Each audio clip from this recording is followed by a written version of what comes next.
Sa lugar namin, may batas. Kung hindi ka marunong makipagplastikan, huwag kang lumabas.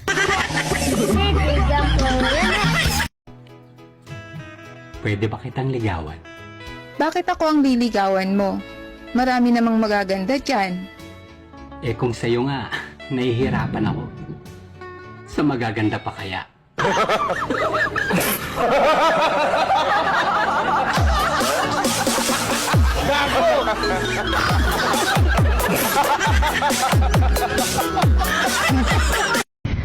Ang lalaking babaero, maliit ang tite!